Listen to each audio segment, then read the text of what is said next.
Let me first of all thank President Grybauskaitė and Lithuania for the organization of this very successful summit. 4 years ago, when we launched the Eastern Partnership, our objective was to support partner countries' political and economic reforms, to assist their modernization process, to move them closer to the European Union, while respecting the degree of closeness chosen by each one. And this Vilnius summit has been a summit of real progress, a summit where we have delivered on our commitments. The association agreements with Moldova and Georgia have been initial today, and they are a very important force for change. I firmly believe that these association agreements, including a deep and comprehensive trade area, provide the best possible opportunity for political and economic reform today. And history can show us why. In the early 1990s, 10 Central and Eastern European countries signed up to free trade agreements with the European Union, including the country where we are today. Within 6 years, the GDP per capita in these countries has increased by 57%. Investment per capita had increased by 61%. And exports per capita have increased by 65%. As a result of these agreements, those 10 countries began one of the major transformations of their recent history.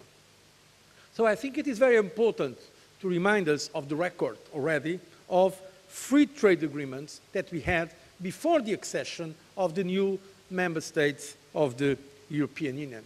Contrary to what some are suggesting, these association agreements and free trade agreements have been an extremely important contribution to growth, to jobs, to social and economic development in all those partners, some of them that today are full members of the European Union. One of them is having the current presidency of the Council. It is precisely Lithuania.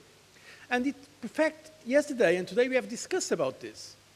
Many of those new member states said what they have gained becoming members of the European Union and how important is the European Union as a guarantee of independence and of social economic development.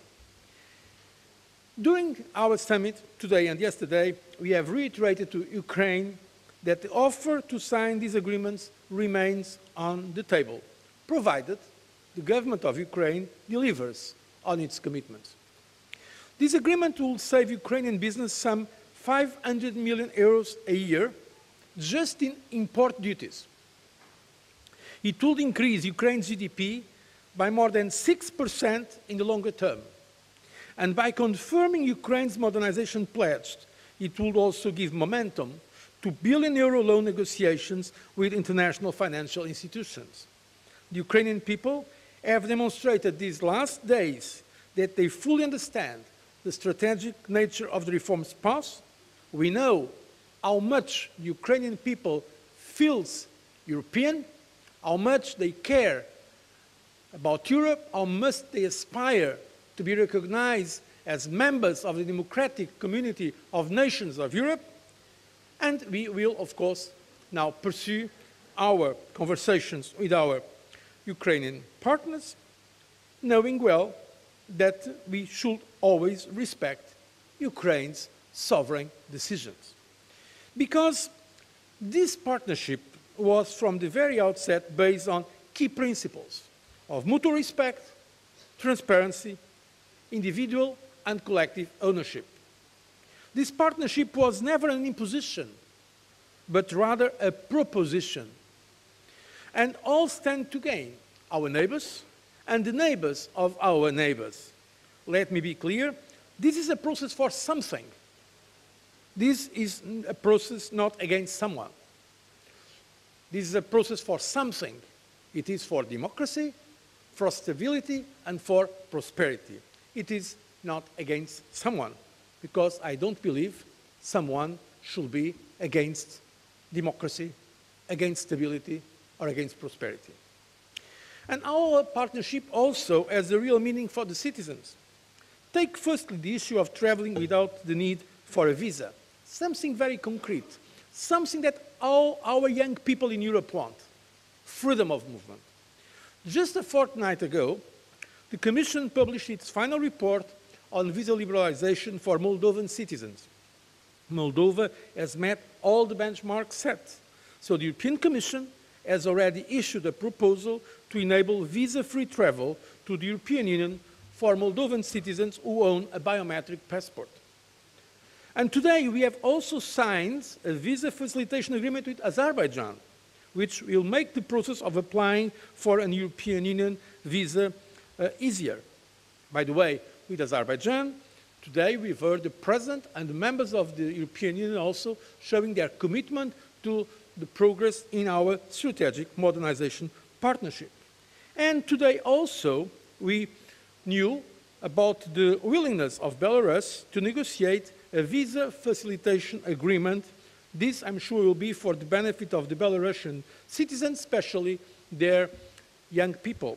And I also hope that the future democratization of Belarus will enable the country to fully seize the potential of this partnership.